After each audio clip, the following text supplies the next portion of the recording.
هاي يا جماعة، عاملين ايه؟ النهاردة انا هتكلم عن ازاي تعملي النو ميك اب لوك. فيلا بينا.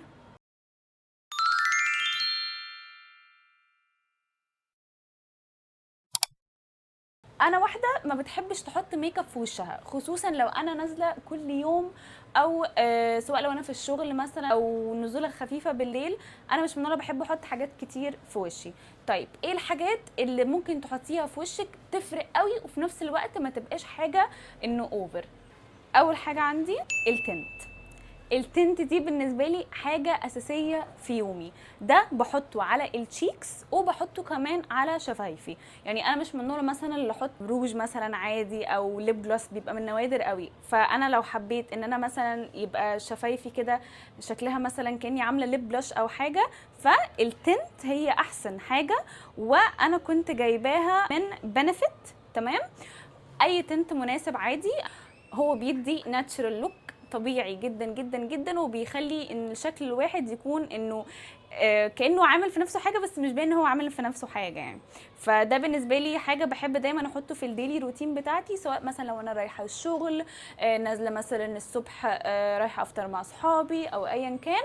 ده يعني لايف سيفر. يعني بالنسبه بقى ان انا قلت ان احنا بننزل الصبح، هل انزل الصبح بتنت في خدودي وشفايفي بس؟ لا طبعا، بحط سان سكرين. طبعا انا جايبه السان سكرين ده سان سكرين كوري، اسمه الماداجاسكار سنتيلا.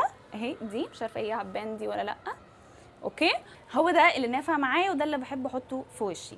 فهو خفيف جدا على الوش، مش مضطر مثلا احط مرطب او حاجه الصبح. بالعكس، انا بس بغسل وشي بغسول وبعد كده بحط السان سكرين، وبعد كده اخر حاجه بيبقى التنت.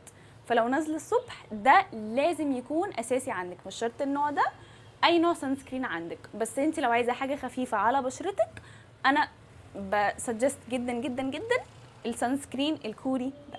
كواحده برضو ما بتحبش تحط ماسكارا اصلا غير في الخروجات اللي هي بتاعت يوم الخميس والكلام ده كله، الماسكارا الوحيده اللي انا بجد بحبها وبتفرق كمان في شكل رموشي، انا مش عارفه هو هيبان ولا لا.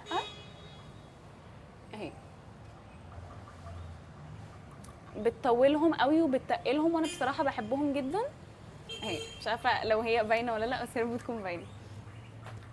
هي الماسكارا من واي اس ال، حلوه جدا جدا جدا، بتدي كثافه بتدي طول. اهي مش عارفه هيبان عندكم ولا لا بصراحه. انا بحبها جدا وبقالها معايا فتره طويله بصراحه، ومن ساعتها ما جبتش حاجه تانية غيرها. في الخروجات انا برضو مش من النوع اللي بتحب تحط فاونديشن، نادرا جدا جدا جدا لو انا مثلا عندي مناسبه كبيره. طيب انا بحط ايه؟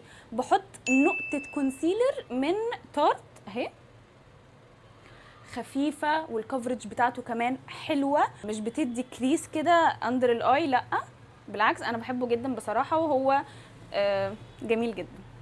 حطاها، بس انا كنت حطاها من صباحه ربنا، فمش عارفه ان هو هيبان في وشي ولا لا. هو انا بحط منه مثلا تاتش خفيف وبعمل كده بايديا، بس ما بحطش كتير. يعني طالما انا واحده مثلا ما بتحبش الميك اب الكتير، فانا من كل حاجه انا بحط حاجه خفيفه عشان يبان ان هو ناتشرال اكتر. انا لو مثلا مش حابه احط كونسيلر، بس حابه كمان احط حاجه تكون الكفرج بتاعته برده كويسه، بس في نفس الوقت ما تكونش كونسيلر قوي وتكون كمان مفيده. انا كنت جايبه الاربوريان سي سي كريم اهي، وكمان فيها سان سكرين على فكره. دي حلوه جدا. انا ممكن الشيد اللي انا جايباه اغمق على بشرتي شويه، لو خدت مثلا لون وانا في البحر او حاجه وشي بيغمق، فده هيناسب معايا. بس انا كنت المفروض اجيب الافتح بس. فانا بحط بس نقطه منه اهي.